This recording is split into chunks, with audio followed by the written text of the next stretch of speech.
Here's a bit of an unusual question for you.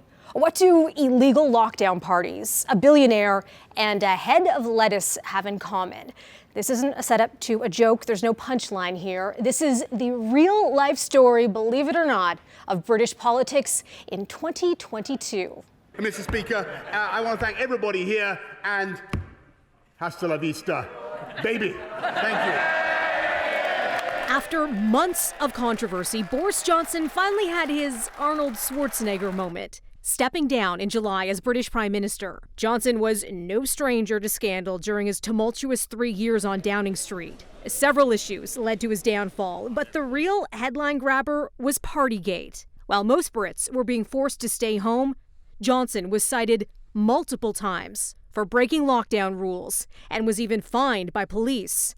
Under intense pressure, he was forced to pass the torch. And to that new leader, I say, whoever he or she may be, I say I will give you as much support as I can.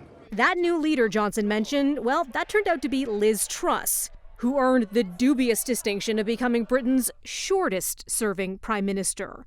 Truss lasted just 44 days on the job. Her shelf life, ultimately, less than a common vegetable. A British tabloid added to Truss's embarrassment by pitting her against a head of lettuce.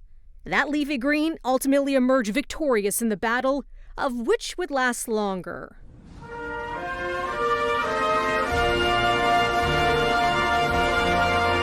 Perhaps the only bright spot for Truss, she did serve under two monarchs, which is something most British PMs can't say.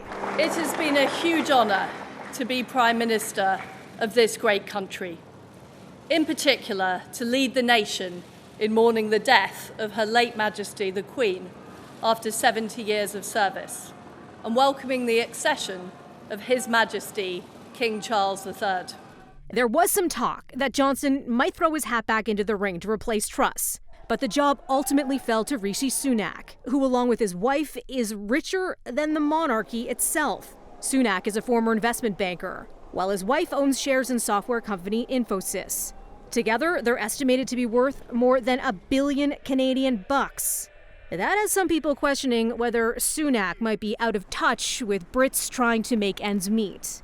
Seemingly feeling the pressure, though, Sunak says financial management will be one of Britain's greatest challenges heading into 2023. The United Kingdom is a great country, but there is no doubt we face a profound economic challenge.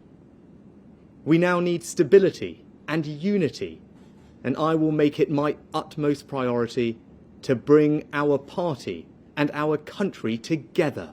For City News, I'm Melissa Duggan.